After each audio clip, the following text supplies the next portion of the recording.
Give him a thumbs up. Can you do a demo? Yeah. Good morning. Good morning. A lot of question I get asked a lot of times is how and why I got into chiropractic, and today I'd like to share a little story with you of how I got into chiropractic and why I decided to go into chiropractic, and I'll also weave some of the differences between chiropractic and other healthcare professions, particularly traditional medicine. And hopefully this will give you some insight into me as a person and understanding me more as a chiropractor. Chiropractic was really the last thing on my mind when I was growing up. I was thinking professional baseball player, right, Desi? Yeah. But life happens. And I was originally in the teaching profession when I decided to go to chiropractic. When I decided to go to chiropractic school, and I was thinking 4 more years, but really I was very motivated to do this, and I'll explain. During my undergraduate education, I was introduced to a more natural lifestyle and natural health through some friends that were actually going to chiropractic college, and I kind of developed that as I was going along. So fast forward a couple of years, and I was married, and I was teaching, and first child came along, and it wasn't born yet, and actually my wife and I decided to have a home birth. And we decided that because we really understood that for us home birth was the right thing. It was to us it was more compelling than having it at a hospital. And for bonding and just a better experience for us. Let's see here. And we actually had the home birth experience. It was a very good experience. It worked out really well, but we had parents that were concerned. And to alleviate their fears and concerns, we decided to take them to a traditional medical pediatrician, just to alleviate those concerns. And little do we know that this medical doctor was very conservative and very prejudiced against home births. And we should have known that when we walked in, and he said, oh, you had this child at home on purpose? And we said, yes, we did. And he did the examination process and came about, he said, well, it looks like he has an infected ear. There's a redness in there. I think we should do a test. We did the test. The test actually came out positive. We found out later it was a false positive. But during that time, he told us, you need to put your baby into the hospital and put him on intravenous IV antibiotics for 2 weeks. And this was really devastating to us because we were trying to have a natural home birth, all the best possible for the beginning of the child's life. And so we ended up putting him in the hospital at the doctor's request. He really put a lot of fear in there, saying that we're taking our child's life in our own hands. And while we were in the hospital for a couple of days, we realized that there was nothing wrong with this. The nurses indicated there was nothing wrong with him. There was never anything wrong with him. And we were sitting in the hospital watching him with his IV treatments, and it was really a devastating experience. And to say the least, I was more than upset on this. So this was really the impetus that made me decide to go into chiropractic school and get a more solid understanding of natural health care and feel less vulnerable when if I was ever put in that situation. Again, and really understand the politics of medicine and natural health care. So at this point, I'll try to give you a little understanding of why chiropractic and medicine have different viewpoints. Traditional medical medicine has a viewpoint. It's called mechanistic, and it kind of views the body as separate parts. Everything is separate, and they treat everything separate. And the main course of treatment is drugs or surgery. They don't recognize as much the interrelatedness of the body and that there's actually an intelligence going on in the body that controls it. Chiropractic and natural health really views the body as more than the sum of its parts.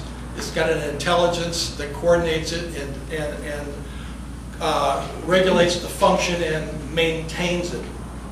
And that's probably one of the biggest differences in chiropractic and medicine is the way they view the body. And of course, I'm not totally against medicine, but I have my doubts and concerns about it. That's why I'm in the field that I'm in. And traditional medicine, is very good. And one of the best examples of it is emergency medicine.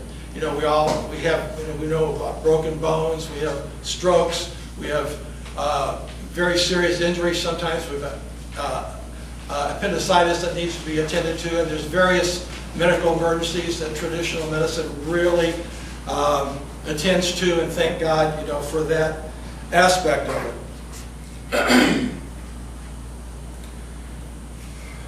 And we know we all have illnesses, aches, and pains. And then those things happen. But I always wonder, why the body didn't, give us Tylenol or penicillin or Lipitor or Celebrex. Why are those things missing from the body? Why do we have to use those things?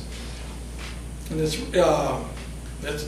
I think it's probably more of a case that we really neglect taking care of ourselves. We don't get proper exercise. We don't get proper nutrition. We don't get proper sleep. Or sometimes we don't manage stress, and that's why the body breaks down. And if we spend more time, taking care of those things, some of the drugs that are subscribed to us really wouldn't be necessary.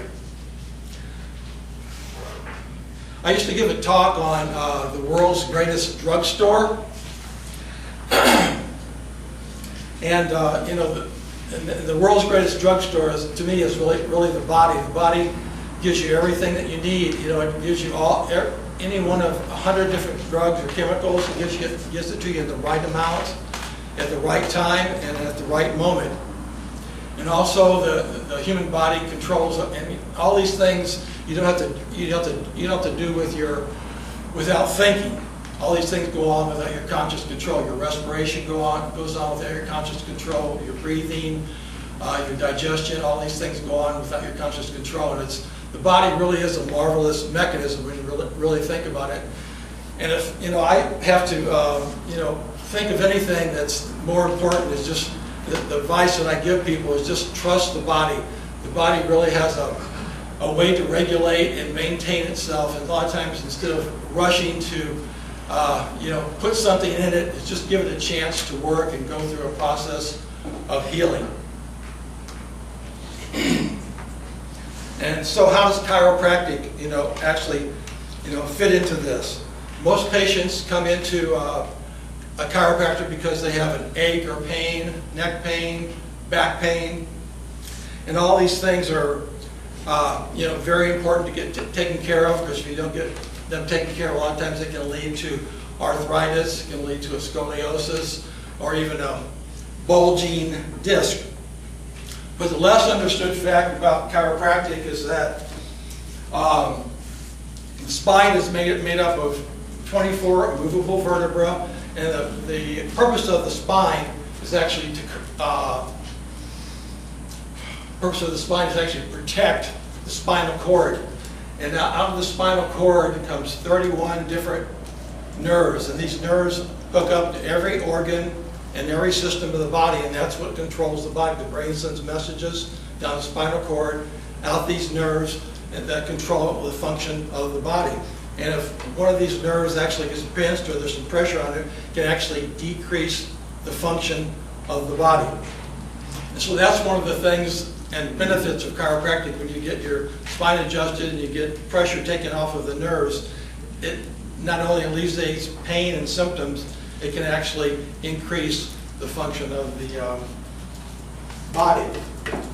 So we know that chiropractic actually addresses pain and symptoms, neck pain, leg pain, headaches, mid-back pain, those kind of things, and those are very important. And also, chiropractic can be used to be the facet in your wellness lifestyle.